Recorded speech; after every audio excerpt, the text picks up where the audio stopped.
Pendant ce culte, Natango ya mayangani oyo que le Seigneur opère un grand miracle pour chacun. Yango Zambe arosala ya minene kasi na moko na moko. Amen. Amen. Prends ta Bible, Acte 10, 38 à 43. Christ est le grand juge. Christ nde totele monene.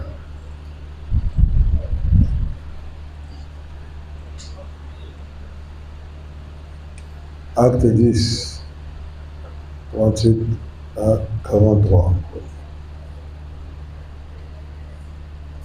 Acte chapitre 10, 38 à 43. Christ est le grand juge. Christ est le grand juge. Christ nde totele monene.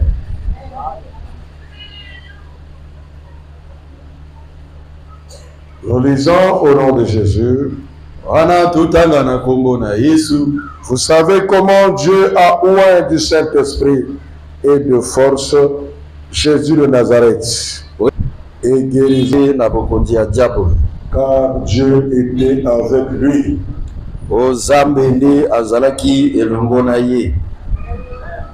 Amen. Hein? Vous avez écouté ce rôle, hein?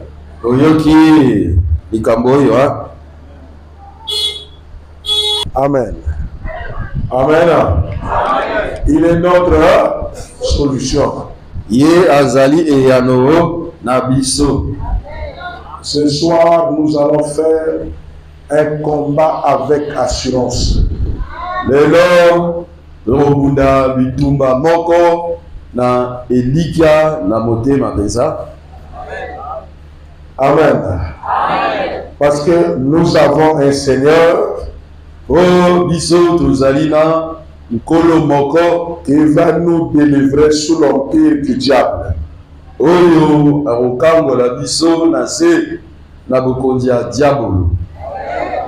Il va nous faire sortir de cet empire.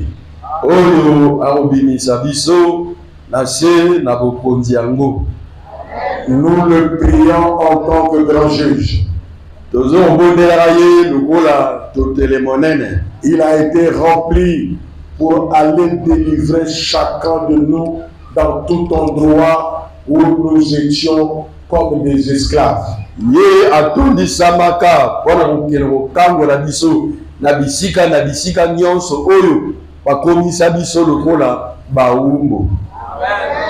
Amen.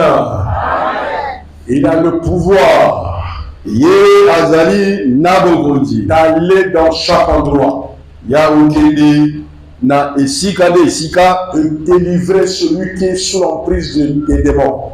De sauver celui qui est sous l'emprise du péché. De délivrer celui qui est sous l'emprise des esprits de mort. Il a ce pouvoir-là. Que ce soit le Seigneur descend au plus profond de notre vie.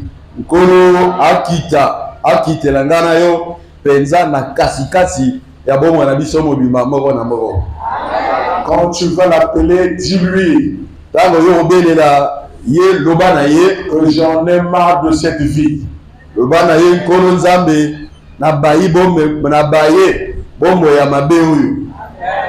Je ne sais pas à qui s'adresser.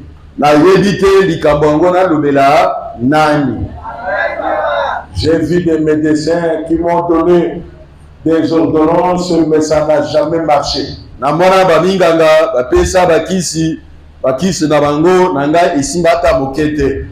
J'ai fait de mon mieux, mais je n'ai pas eu la solution. Christ est notre solution. Est-ce que tu crois que ce soir il va aller n'importe où pour toi?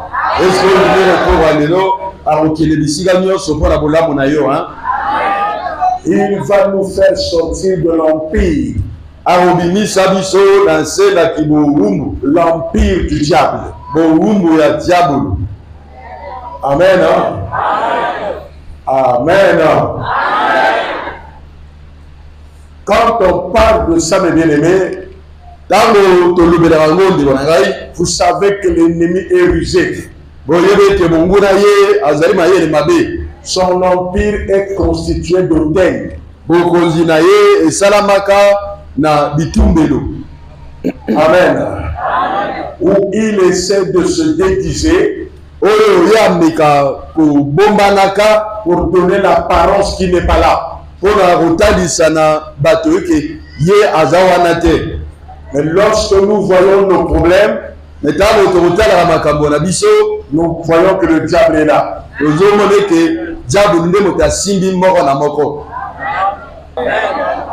Amen. Le diable peut te décourager jusqu'à te montrer que tu n'as pas de solution. Mais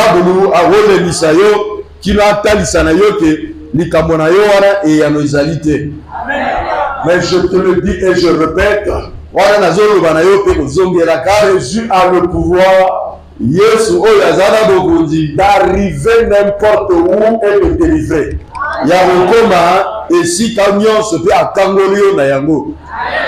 Ce n'est pas impossible. Il le fera aujourd'hui. Qu'il le fasse pour moi. Tous ceux qui attendent le malheur, ils seront surpris que Jésus peut aller là où est né mon Père. Que Jésus aille là où a enterré mon Père. Et tout ce qui a été avec lui, qui est lié à moi, soit écrasé aujourd'hui. Jésus est capable d'aller vers la personne qui était fautif, qui a mené dur ta vie. Tout ce qu'il a fait, tout ce qu'il a caché, le Seigneur va aller le détruire. Amen, bien-aimé. Aujourd'hui, tu vas sortir de cet empire qui ne dit pas son nom. Cet empire qui date il y a longtemps. Nous voyons nos familles. Vous avez l'impression que le diable travaille beaucoup. Malgré que ça ne dit pas son nom, le diable travaille. C'est lui qui amène la division. Il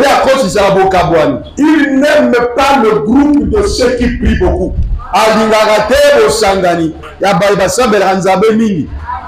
Il va mettre des divisions pour vous séparer.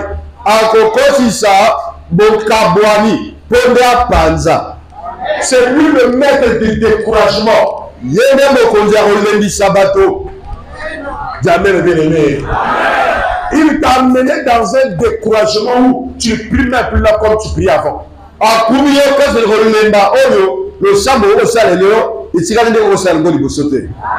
Parce qu'il a vu la victoire qui s'est profilée au fond de ta pensée.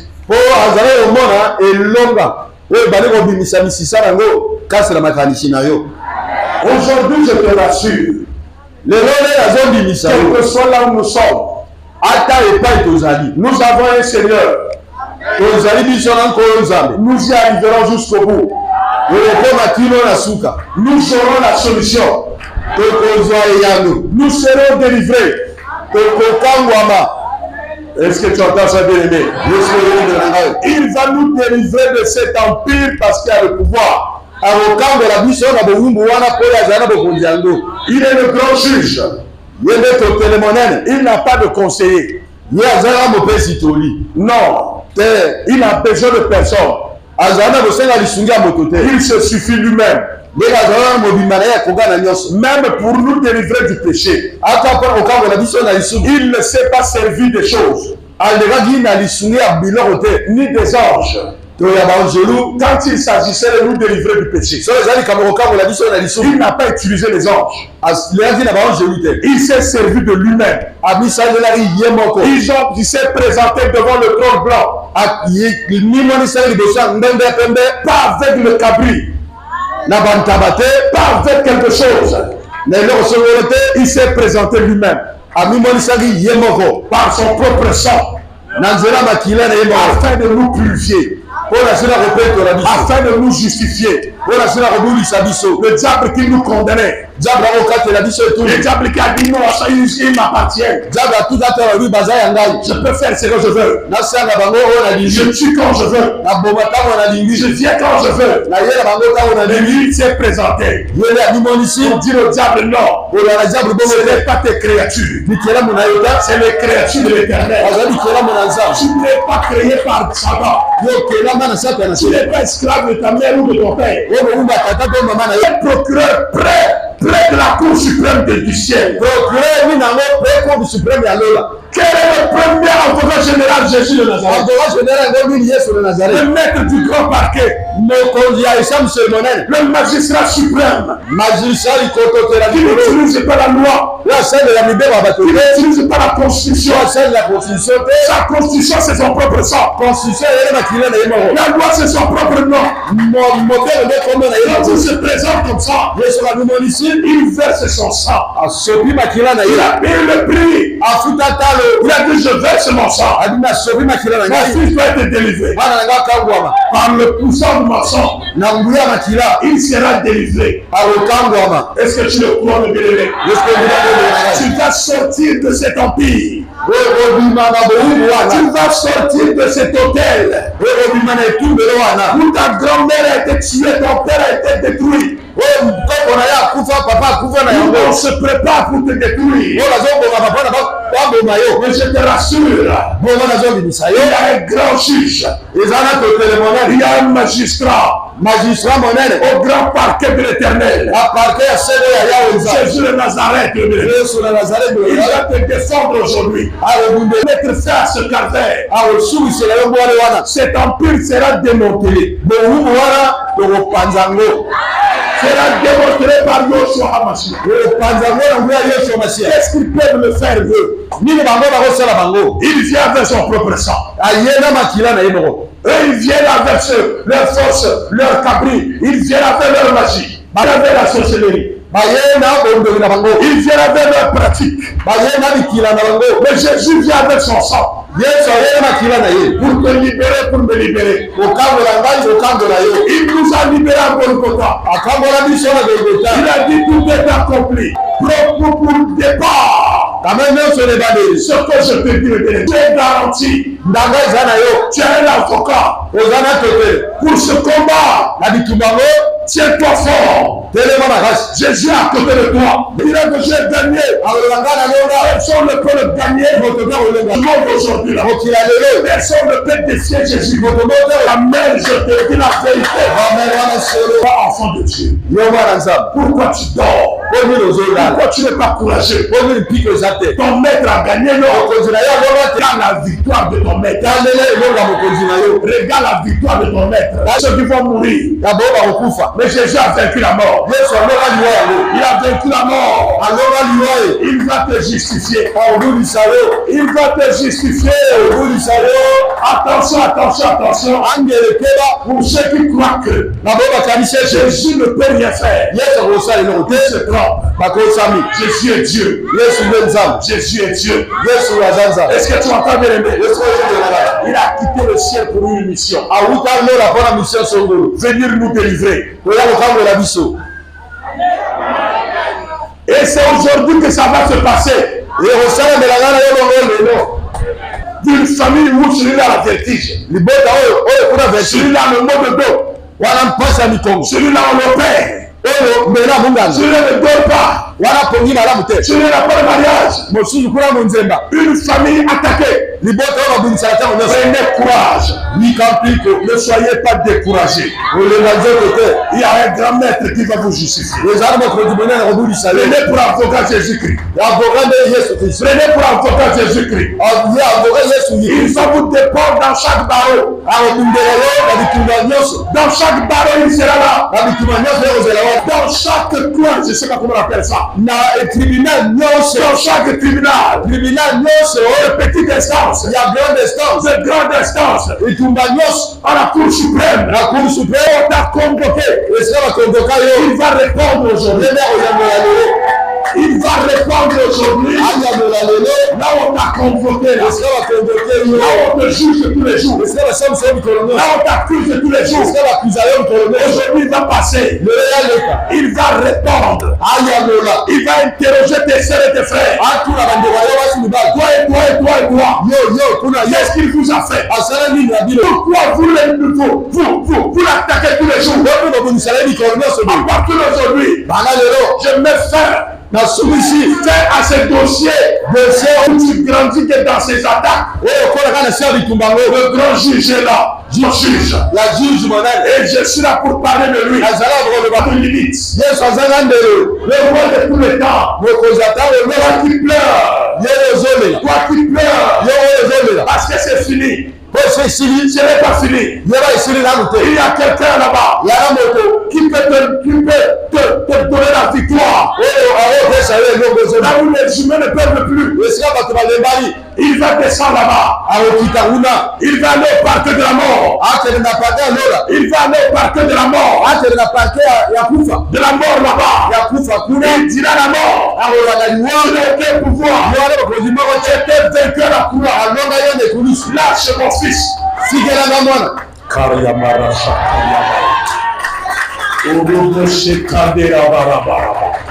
Il va aller au parc de la mort. Au moment où je parle là, il y a beaucoup de gens qui doutent. Pourquoi il parle comme ça? Mais je parle parce qu'il y a des enfants de Dieu qui sont là. Je ne parle pas pour tout le monde. Je parle pour toi qui es là. Pourquoi ils ont fait des réunions? Pourquoi ils ont fait des réunions? Pour te tuer. Pourquoi ils ont fait ça? J'amène Jésus-Christ afin de prendre le dossier. Afin de prendre le dossier. De te justifier et d'arrêter net ce qu'ils ont décidé sur toi. Il va détruire les procès-verbaux qui ont démontré que tu es condamné.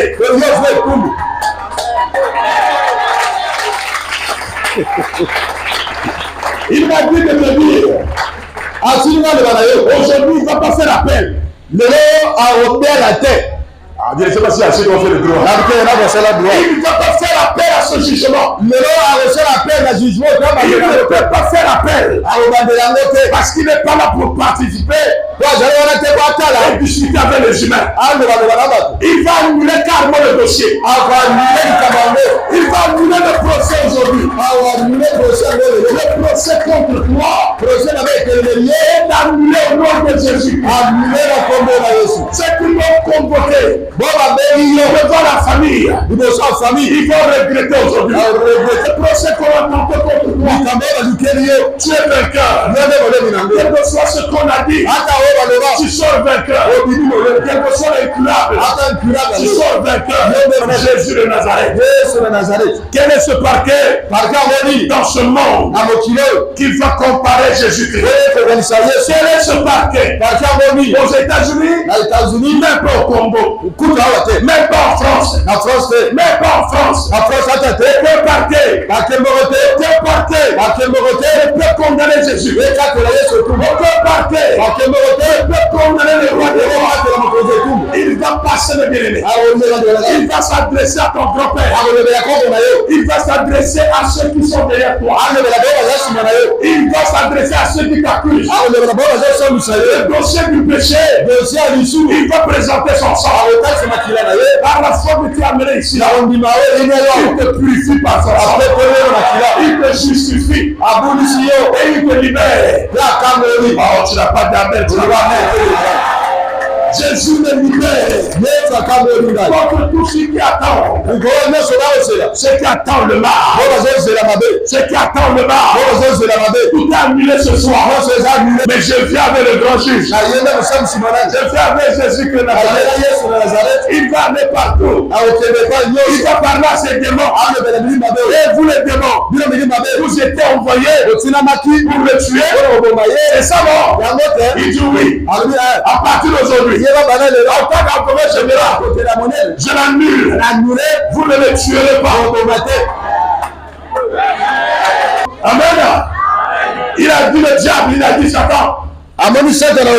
Tu vois, tu sors d'où? Il a dit, j'ai été promené sur la terre. Tu veux le grand juge, le roi des rois. Il dit, tu as vu mon serviteur Job. Le diable voulait se venger, voulait se lutter avec lui. Il a dit, c'est parce que toi, tu nous donnes des faveurs. Il a dit, oh bon, va le toucher. Écoutez ce qu'il va dire. Tu peux tout prendre, mais sauve sa vie. C'est ça que j'aime. Je l'aime parce qu'il est comme ça. Job a eu des maladies incurables, tout ce qu'il faut. Mais quand il a dit ne prends tout sauve sa vie, vous pouvez vous débrouiller. Mais vous n'allez jamais le prendre. Tous ceux qui sont venus aujourd'hui là, tout ce que vos parents ont dit, tout ce que vous avez fait, ce soir, le Dieu de Job là, va annuler tous les dossiers de destruction.